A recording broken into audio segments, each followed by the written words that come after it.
Hi guys, I hope everyone's doing well. So just a quick recap on the ES. So obviously yesterday, um, in terms of profiling, there's not really much to go off. Obviously yesterday from FOMC, they made the decision to cut rates by a further 25 base points. So I was expecting some kind of continuation. If you look at the London session, we had quite a lot of range bound activity. So London open around here, so we had this range. I saw these triple highs here, right? So I was gonna see, so either two of things. I was more leaning towards longs, as I said, after that rate cut. Usually with rate cuts, the stock markets tend to lean more towards the bullish side. However, I was waiting to see what happened once this level of liquidity got taken, because on the heat map there was quite a high amount of resting orders. So I was going to see if they can take it and they can push down and break us below. Then I would look for shorts. Otherwise, retest this level, continue higher. So in terms of the profiling, so this was pre-market. So obviously I've got my distribution here, my nice balanced range. So I'm looking to either, I'm leaning more towards, so there's two outcomes. You could either take that liquidity, come back in, retest, go lower, or break, retest, go higher. In terms of targets, where you were targeting to new highs, you just look at the depth of market and target the areas where there's the largest amount of contracts. That's probably the smartest way to do it. So yeah, that's what I was kind of looking for going into the session. Now, I noticed at the open there was a lot of buying at the open, so you can't really see it on this chart, so we'll show you the footprint for now. So at the open you had I marked out the open here. So the open was somewhere around here, because they started at 2 seconds after 9:30, because this is a 2,200 trade chart anyway. So we had big buying at the open, continued buying, and then here we had huge buying, 1,300. However, some people would have seen this as absorption, because you had big buying not going anywhere, failed, came back in, high sell side delta, lots of sell side delta here, lots of imbalances in these candles. So a lot of people would have shorted this. However, the only way I would have shorted it is if we broke the open, because a lot of times what happens is price will open, go high, come back, retest the open, and then get long again, and then it will continue making higher highs. Now here's what I was waiting for, right? So you can see, as we kind of come back into that open, right, look what's happened here.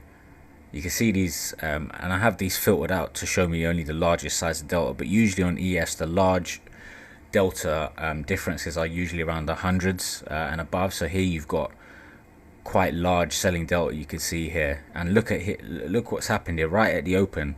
These heavy selling deltas have got stuck, so there's obviously been strong buy limit orders at this levels, free finished auctions. So as this kind of popped up, this is kind of where I just got long from, that area, and I just closed it at the nearest area on the depth of market where there was a lot of contracts. There was one level that had 350 contracts, so I just closed it there.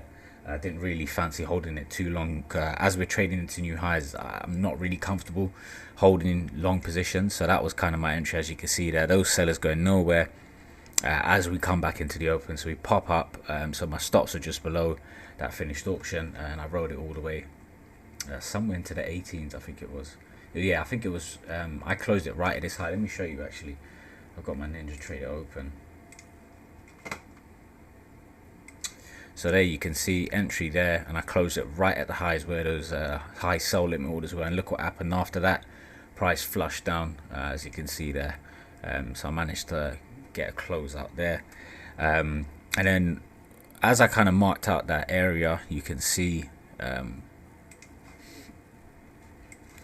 so what you can see starting to happen is, as we price kind of comes up, you can see the daily value line is now pushing above that zone. So that makes me sort of comfortable taking longs when you start seeing the daily value push towards the upper end of the distribution edge. So that's kind of gives me confidence that, yeah, we're going to hold long for a little bit. However, if we don't, if you know, daily value still sticks around somewhere around here, and we push, and there's no increased volume towards the highs, then I am kind of more inclined to wait for the shorts, but I did see, you can't see it now because this is already developed, but volume started picking up around here, so I was confident that we were going to continue high. However, if volume stayed, you know, around these levels, then I'd be more confident in shorts. So that was kind of it from there. There was some decent participation. Let me just show you from the open. So you can see here straight from the open, participation is increasing, and then some not really any selling coming in. You see some buying coming in here, and this is where I entered on that kind of pullback somewhere down there. That was my entry, that was my closeout. So seeing some buying coming in, not much strong selling. So it's a bit of a slow day. Obviously it's Friday after FOMC, so yeah, not really expecting too many big moves today. And in terms of the RTH, you can see that the edge of that distribution was towards the high of that TPO. Couldn't even test the value area. So yeah, just to continue move higher. And yeah, that's pretty much it for today. Hopefully that makes sense. Have a great weekend, guys. See you next week.